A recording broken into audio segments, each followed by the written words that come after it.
Ya, kita banyak sekali diminta oleh banyak customer kami, khususnya di luar pulau ya. Bagaimana cara wiring kabel kontrol atau instalasi kabel kontrol antara genset dengan panel ATS. Nah, hari ini kita akan memberikan tutorial bagaimana caranya koneksi kabel dari panel ATS dan genset. Ya, kalau Anda yang belum nonton video kami bagaimana cara kerja panel ATS, bisa nonton di sebelah ya kiri saya ini, oke?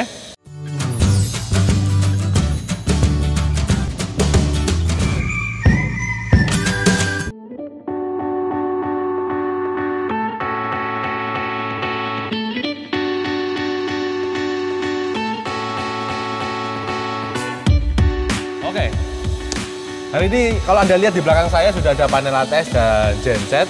Sebetulnya kalau kita cerita dari awal, koneksi kabel sensing ini butuh waktu yang panjang. Jadi saya mempersingkat waktu, jadi kabelnya sudah terkoneksi. Nanti kita akan coba satu persatu memberikan informasi kabelnya koneksi kemana aja. Oke? Nah, ini di belakang saya ini kita panel ATS menggunakan ATYS Socomax ya. Dan kebetulan gensetnya masih kapasitas kecil, tapi yang pasti Anda perlu tahu kalau genset yang menggunakan panel ATS perlu sekali Anda juga pakai modul DIPSI AMF. Oh iya, saya lupa. Saya tidak sendirian. Saya bersama tim engineering saya dengan Pak Herman ya. Halo. Ya, jadi ini Pak Herman ini akan membantu saya untuk memberikan penjelasan wiring instalasi dari kabel panel ATS ini. Ya. Nah, yang pertama-tama Anda perlu tahu yang tadi saya sudah sebutkan, pastikan Anda menggunakan DIPSI ya untuk kontrol sensing AMF-nya. Jadi bisa pakai seri 4520, 6020, bahkan bisa sampai 7320. Yang umum sih 4520 sama 7320 ya. Ini Anda bisa lihat di sini ya. Ini contoh genset menggunakan, ini kebetulan pakai 4520. 4520. Oke. Ya Pak Herman, ini sebelum kita cerita lebih dalam Pak, mungkin bisa kasih tahu nggak Pak, kira-kira kabel yang digunakan ini kabel yang tipe apa dan ukurannya berapa Pak? Gitu. Ya. Silakan Pak Herman. Ya, oke. Untuk kabel sensing atau kontrol bisa dipakai untuk kabel yang kecil, yang tipe mereknya yang NYY, yang tipe NYY atau NYY-HY. Oke. Seperti ini ada NYY sama NYY-HY. Ya. Kayak gitu. Nah. Oke Pak, ini kalau Anda yang belum tahu, NYY ini kabel yang lemes, isinya sama dengan kabel tipe yang NYY, cuma NYY itu lebih kabel yang kaku. Kalau Anda mau lagi yang coba tipe yang lain, bisa mungkin kabel yang isi serabut ya, itu kalau nggak salah NYAF ya, NYAF ya. Nah, tapi kita pakai yang ini sementara ini. Nah ini contohnya, ini kan ada sensing ke PLN ya Pak ya? Iya, ada yang PLN, ada yang untuk ke genset. Ya, ini yang mana Pak? Yang mungkin yang depan? Perlu diketahui dulu untuk apa namanya power PLN sama genset itu ada incoming sama outgoing untuk MTP. Kalau untuk incoming yang depan ini untuk apa namanya PLN RSTN-nya, dinada tulisannya RSTN. Oke, 3 fas ya Pak ya? Untuk 3 fas Pak, bentar Pak. Terus kalau yang di belakang ini untuk ke genset RSTN. Ke genset, langsung masuk ke genset. Oke Pak. Jadi ini kebetulan saya tadi lupa sebutkan, biasanya kan kabelnya besar, ini contoh aja ya, kita hanya simulasi. Kalau kita di workshop kita itu pakai kabel yang kecil aja.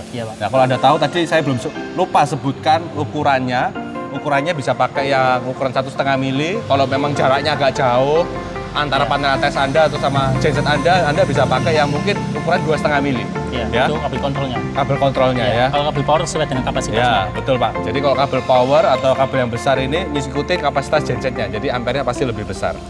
Ya, Pak Herman, bisa tolong ceritakan kebutuhannya berapa kabel pada saat sahabat power yang sedang nonton ini memiliki panel ATS dan genset. Silakan Pak. Oke. Yang kita butuhkan biasanya pakai 2 tarikan, kabelnya itu 2 tarikan, dari 1 tarikan untuk ke sensing AMF-nya. AMF-nya dari PLN masuk ke sini biar untuk komunikasi ke modul. Terus yang kedua, tarikan yang kedua dia pakai untuk baterai plus minus, ini plus ini minus, dan untuk CB on PLN dan genset. Oke. Jadi kalau Anda tahu pada saat Anda memiliki panel ATS, Anda juga memiliki wiring diagram. dan tentunya juga Anda akan memiliki wiring diagram genset. Nah ini penting, jangan sampai Anda tidak mempelajari dulu wiring diagramnya seperti apa, karena terus terang panel latex ini kan custom, jadi ini ilmunya kita perakit sendiri. Mungkin ada beberapa yang mungkin Anda memiliki panel latex yang bukan dari kami. Nah itu Anda mesti pelajari dulu wiring diagramnya seperti apa. Kalau enggak, belum tentu sama. Betul ya, Pak Herman ya? Benar, Pak. Nah, yang tadi sudah disampaikan Pak Herman ini, tadi ada 2 tarikan, apa Pak? 1 tarikan untuk 4 kabel ini untuk sensing IMF. Ini saya ulangi lagi ya, supaya Anda bisa paham. Tadi disebutkan oleh Pak Herman, membutuhkan kabel 1 tarikan, tapi untuk 4 posisi di sini ada RSTN. Ya, ada RSTN 1 kabel. Kemudian ada lagi CB-on PLN, CB-on genset. Betul ya? Benar. Jadi itu maksudnya kalau PLN-nya masuk atau gensetnya masuk itu CB-on PLN atau CB-on genset gitu ya. Yang bekerja. Nah, yang Anda perlu tahu lagi, itu kabel yang tadi di terminal panel ATS itu masuk ke panel genset. Nah ini kita mesti lihat tadi yang saya sudah sebutkan tadi, namanya wiring diagram. Nah supaya Anda tahu komunikasinya kemana. Jadi nanti bisa dicari nomornya berapa supaya bisa posisinya nanti masuk kemana. Ya. Jadi posisi di sini RSTN, ya Anda bisa juga cari RSTN di sini juga Pak ya? Iya. Kebetulan yang untuk tipe genset ini dia RSTN-nya bisa. Oh oke. Jadi kembali lagi tipe gensetnya seperti apa? Ini kalau Anda coba kita lihat dulu ya. Ini kebetulan gensetnya build up. Jadi ini gensetnya ada terminal lagi di sini di dekat kabel RSTN yang kabel besar, tapi di sini juga ada sensing untuk terminal RSTN panel ATS. Panel ATS. Nah ini mulai dari RSTN. Jadi ada tergantung ya tipe gensetnya Anda seperti apa. Ya. Oke, ini kita kembali lagi ke panel genset ya Pak ya. Iya Pak. Oke, kita sudah kembali ke posisi genset dan panel ATS. Mana? Nah, saya perlu kasih tambahan informasi Pak. Benar. Nah, kalau Anda tahu panel IMF ini pada saat kapan bekerjanya? Misalkan 1 fase mati Pak ya. Benar.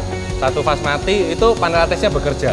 Ya. Kemudian under voltage, over voltage juga panel ATS-nya juga bekerja, IMF-nya juga bekerja. Ya, benar. Nah, ini Anda harus tahu. Jadi tidak harus PLN-nya mati semua, mati lampu gitu. Bisa jadi kalau Anda punya gedung yang 3 lantai, kebetulan 3 fase, 1 lantai mati. Nah, ini akan memerintahkan PLN-nya untuk mati dan digantikan oleh genset supaya alat-alat Anda atau mesin-mesin yang ada di tempat Anda itu tidak rusak.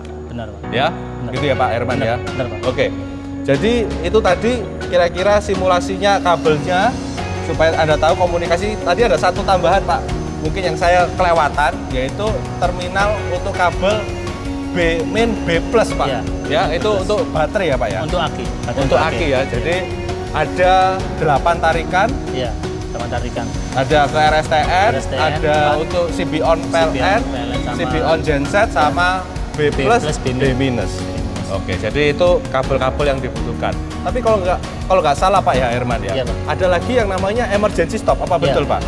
Emergency stop bisa dipakai juga, berhubung di sini nggak ditarik, jadi nggak pakai Pak. Oh, nggak perlu ya Pak ya. Jadi tergantung, jadi tergantung permintaan ya. Iya, permintaan juga. Jadi pas waktu ada kendala, emergensinya individu dari panel sendiri, dari genset sendiri. Karena pada Anda yang belum tahu, di genset ini kita lengkapi dengan emergency stop ya. Biasanya juga di panel ATS kita juga ada emergency stop. Nah ini kita mau fungsikan yang mana? Kalau Anda mau fungsikan untuk di panel ATS-nya, kita bisa tarik kabel komunikasi juga, kabel sensing, supaya emergency stop-nya bisa berfungsi juga.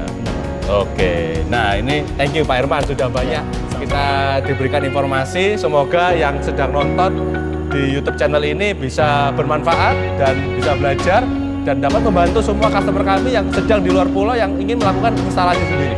Ya, jadi semoga YouTube channel ini terus memberikan edukasi-edukasi bagi Anda yang sudah subscribe. Thank you so much. Jangan lupa yang belum subscribe, subscribe hari ini juga. Oke. Thank you. Salam sahabat power.